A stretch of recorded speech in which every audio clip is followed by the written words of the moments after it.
Radio Free Innsmouth episode 400. We did it! To celebrate, I'm going to do an episode about a band that, as far as this year, 2025 is concerned, unless something real crazy happens towards the end of it, these guys probably got Album of the Year award from me. Talking about Mooncitadel from Finland. Now, usually, when someone talks about Finnish black metal, for most of the modern black metal audience, the first thing that comes to mind probably sounds a little something like...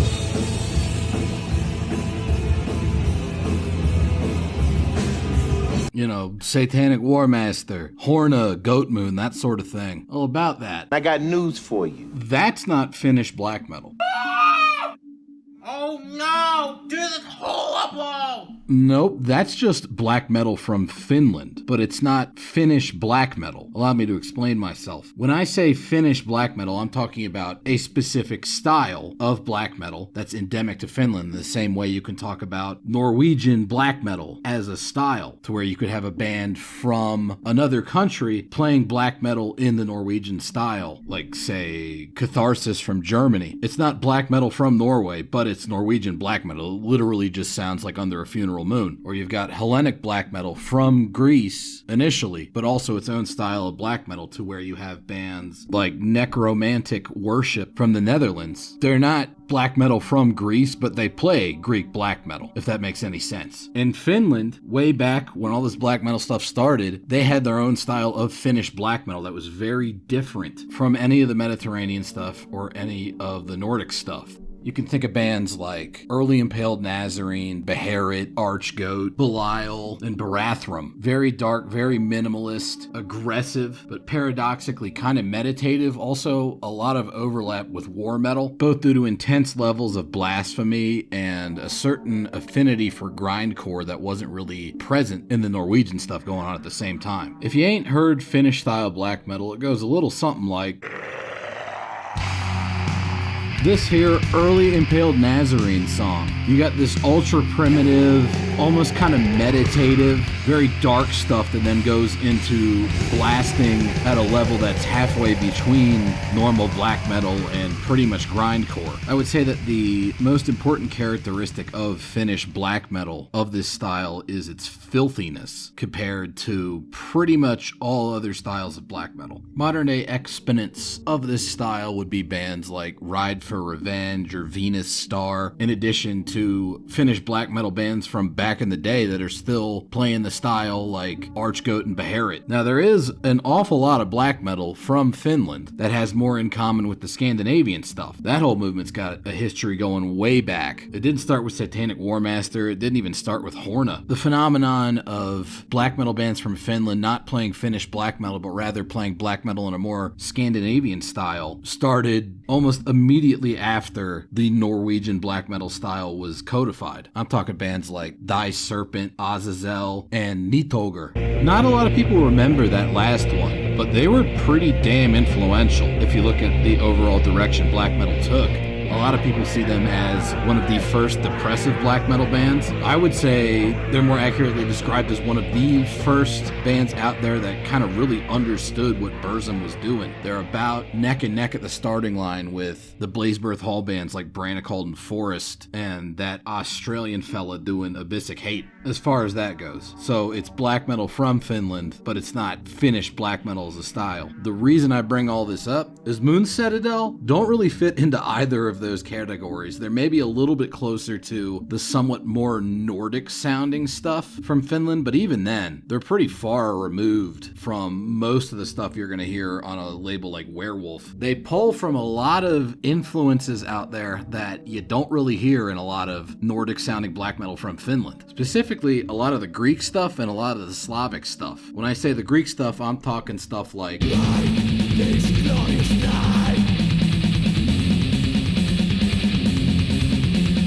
Rotting Christ and Verathon, where it's very emotive. There's a lot of classic heavy metal influence to how the melodies are constructed, and instead of the more kind of buzzy tremolo picking you associate with Nordic black metal, they use kind of a more alternate picked palm muted style. And then when I say the Slavic stuff, I'm talking about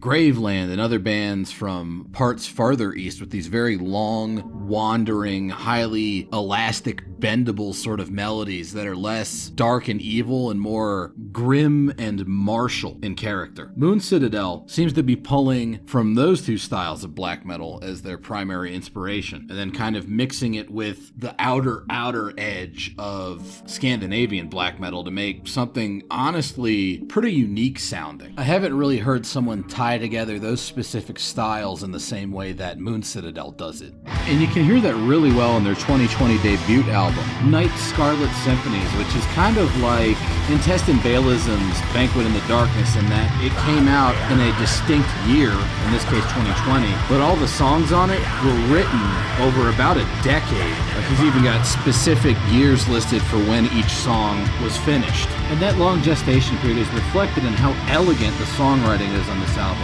whether it's during the more Slavic sounding parts like this one, or the follow-up riff, which takes a turn for the Greek, primarily in what the right hand is doing on the guitar, but also in the character of the melodies themselves. I would describe this particular melody as being about 75% Hellenic, 25% Slavonic. Then the following section shifts that balance again, to where the techniques being utilized are very Graveland, like those kind of floaty parts during the less drum-heavy sections of Thousand Swords, but the character of the melodies themselves are still very Greek-sounding. And then at the end of this last drum roll, they bring in a little bit more Slavic character to the melody with that drone note they're hitting in the background that almost kind of grates against that more Hellenic, at least in my ears, sounding melody. Kind of Migwa-ish in a way. And as the song continues, the drums follow suit, getting very elaborate with a lot of the cymbal work. Not just playing straight up beats, very proggy and loose, which to me is very Polish black metal, you know, Capricornus way back in the Graveland days, especially on Thousand Swords, but also modern day with Migwa's stuff. That drummer's all over the place. Now listen, I hear you're out there, out in the audience. You're saying, Chris! that is some amazing black metal from Finland that isn't Finnish black metal. Who is responsible for this modern day black metal masterpiece? Well, I'll tell ya, it's not VK Oz, it's not Black Goat, it's not even Werewolf. No, it's not. There's actually two guys behind this band, and even if you're a total black metal from Finland maniac, there's a pretty good chance you haven't heard of either of these fellas. One of these guys is known only as Fourth Caller of Black Gnosis and the Ancient Hyperborean Spirit. Well, Lottie frickin' God! He handles all the drums and the percussion. Everything else is handled by a fella named Stormheit, who's actually how I found out about this band, because he's done a bunch of guest guitar work for Goatmoon in the past. So yeah, guitars, keyboards, vocals, all that kind of stuff done by Stormheit, named after one of his other projects, also called Stormheit, also very much worth discussing in a Mooncitadel episode. If you ain't ever heard Stormheit, think Windir meets Hammerheart era Bathory, except it's Finnish instead of Swedish or Norwegian. You got those melodic Windir guitars, and then you got the epic heavy metal and folk and clean vocals, whoa shit going on. All that's from Bathory. In barest, most essential terms, that's what Stormheit is. But it's worth bringing up in the context of Mooncitadel, as I mentioned earlier, because that Stormheit stuff also kind of bleeds into what Mooncitadel does in an interesting way. One of the best examples of Stormheight's style kind of shining through takes place on the song Whispering Cry of Magic Undying. Now, as you're hearing right now, you got those Slavonic melodies, which you're going to get like super fucking Graveland sounding in a second. Check this out.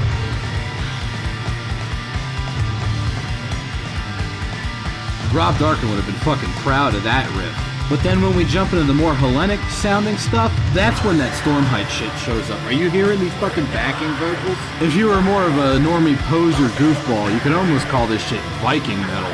But these guys are Finnish and they don't sing about Viking stuff. Actually, most of their lyrics are about H.P. Lovecraft or Robert E. Howard, in addition to general occult stuff. The Viking influence is really more in the instrumentals, which are like Stormheit, very Windir and very Bathory-ish. Or at least they were when that riff started out. Now they brought in this fucking Hellenic palm-muted shit at the tail end of the melody there, which is sexy as hell. And then this narration coming in here, this is like something you'd hear on a fucking Agatus album or something. It's a whole lot of styles that you don't really hear in Finnish black metal or more general Scandinavian sounding stuff from Finland. And it's done extremely well on this, their debut album. But I hear you out there. Chris! I went out and bought the 2025 album based on your advice before I even listened to this episode. And this debut album is barely even recognizable as the same band. What the hell happened between the first album and the second one? Well, I'll tell ya.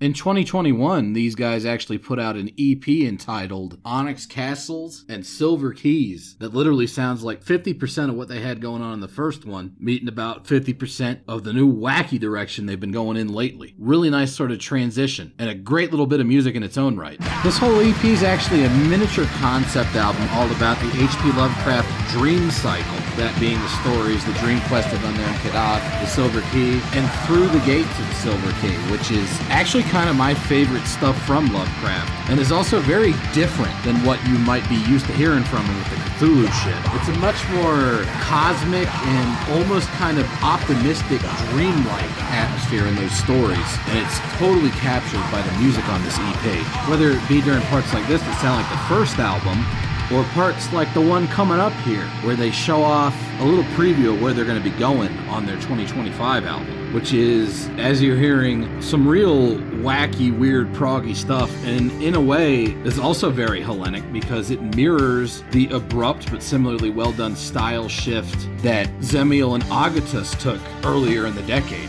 Very jazzy drumming, lots of very 70s sounding keyboards, and the way they combine it with the more Slavonic style, as you're hearing at the moment, ends up taking a term for almost kind of a post-black metal thing, but in a way that I actually like, instead of a way that sucks, like most post-black metal sounds like to me. This is good shit. It kind of reminds me of Druidic. A lot of very squiggly sounding guitar phrases, good usage of high notes for texture, and then it goes back into the more blasty black metal stuff without missing a beat. Again, it's a very unorthodox meshing of styles, but as is the case for a lot of bands I like, they managed to make it work through the power of their songwriting. Great little EP kind of showing off that mixture of their past and their future. The future being the 2025 album, Stardawn Usurper, which we're finally getting to. As mentioned earlier, it's my favorite black metal album that came out this year, and there's been some stiff competition. A surprising amount of quality black metal has come out this year. You got the new Volcanoz, you got the new Kryuko Crest, you've got Scintillea from Greece doing their own Lovecraftian thing with the Nyarlathotep influenced Sands of Madness.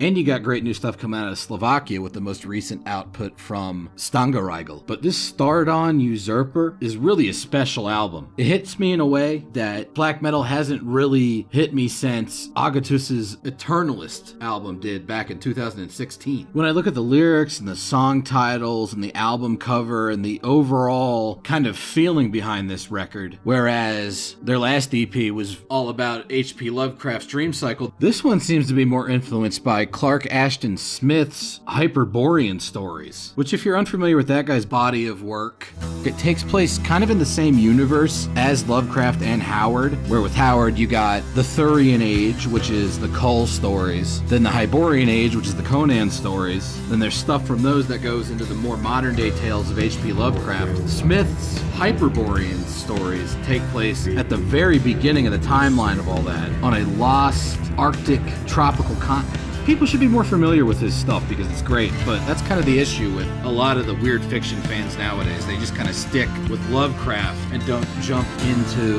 the other authors like Algernon Blackwood or Arthur Machen or later stuff that kind of follows up on all that, like Brian Lumley or Ramsey Campbell or Michael Moorcock. You gotta have Moorcock. 어플로 주문하던가? Well, come on, what's so funny about saying people need Moorcock? Alright, now that I think about it, I could see where you're coming from. But at least to my ears, this album absolutely captures the essence of those Clark Ashton Smith stories. Even if that wasn't entirely intentional, it's very multicolored black metal, if that makes sense. Whole lot of textures and musical progressivism to it. Like with the way this ostinato at the end of the first song, which was all clean vocals and acoustics, very elegantly shifts into the heavier black metal of the second song on the album. See, it's essentially the same musical phrase, but now it's beefed up with a healthy dose of that kind of Stormheit atmosphere. And then the follow-up riff is bringing some real Hellenic style stuff while still being a variation on that same theme that was introduced at the end of the first song. Everything flows very nicely on this album. Like right here, the first real big heavy riff of the album, but it's got the DNA of that intro phrase. They're very methodical with how each riff leads into the next, like right here, where they maintain that percussive phrase at the beginning of the riff, but then the tail end of it is that more winding melody to take us into the more intense black metal. And it is intense black metal, okay? Don't get it twisted. This might be a very proggy, very multicolored sort of black metal album, but it's still at its heart an intensely black metal album. Whether it be during that blasting section you heard earlier, or during the more Hellenic, more heavy metal-ish sounding sections like the one we got going on here. It's about to get real heavy metal-ish. Check this shit out. Those palm mutes, bro, and the fucking solos. Dude goes wild on this album with those. That's the new genre, multicolored black metal, man. There's a super wide breadth of different sonic textures here, but they still maintain that black metal feeling, even during the third song on the album, which doesn't have any distorted guitar in it at all. I'm sure some of you are hearing that, and you're going like, fuck this shit. But you gotta trust me on this one. It's a great song. And it goes through a super wide variety of different, I guess you could call them riffs. I mean, there's no distorted guitar or anything. In fact, it's mostly just drums and keyboards. But there's so many different musical phrases on this track that all bleed into each other so beautifully. It reminds me the best of the long-form Burzum synth stuff, like on Hibiscus et Taros. Also a decent amount of Tangerine Dream and Klaus Schulze going on here in a good way. Apparently, this album actually started out as an EP, much like Onyx, Castles, and Silver Keys was, but it just kind of blew up into a full-length album, and I gotta think a lot of that came from this song in particular. Like, watch this shift right here. Fucking clean into the dungeon synth. The drumming is like the highlight of this track for me. I haven't heard as beautiful a marriage of very adroit percussion with spacey synths like this outside of the best of Klaus Schulze and Asherah Temple. Maybe early Popol Vuh too. He's about to go absolutely crazy. Listen to this shit.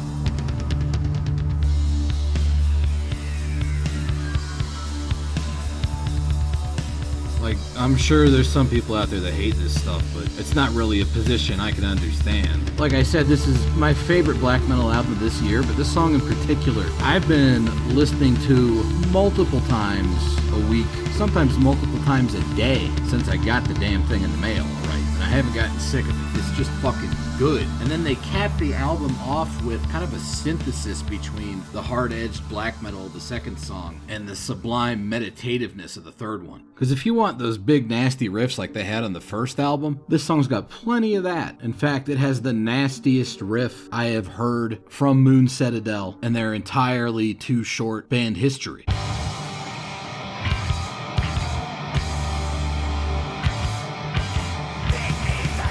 That monster of a fucking riff right there. Also really like how the bass guitar sounds on this album too. But anyways, you got the real intense parts like that in this last song. But as it goes on, it melds that with that weird psychedelic shit in one of the most stunning displays of modern black metal that I've ever been witness to.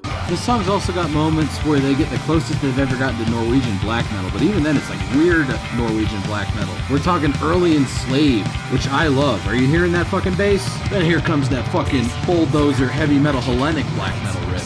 And that's going to take us into the psychedelic shit, which, at least in my ears, also maintains that really noticeable Hellenic black metal feeling and the way the guitar melodies are put together. And this narration absolutely captures that early Rotting Christ Verathron vibe for me. Really busy yet somehow still chilled out drumming. Then the guitars start to get more aggressive right here in concert with the very hateful vocals. But then they start getting really fucking crazy with the synths here, mixing up with those drums like an army of iconoclastic, atavistic space soldiers going to war with a mixture of swords and plasma weapons. And they bring it all back home with the return of those super rotting Christ sounding riffs. Then they're bringing in the more aggressive, blast beaty drums, the vocals. I feel like I didn't talk about the vocals enough in this episode. The vocals are fucking sick. You can hear it. Just like, goddamn, what a good fucking album. What a great fucking band. Both albums. They sound different, very different from each other, but you can still tell it's the same band. They're just exploring really cool new avenues with their music. And that's why I like them so much. Hopefully you liked them too. I don't know, maybe you hated that stuff. Maybe it all made you want to go,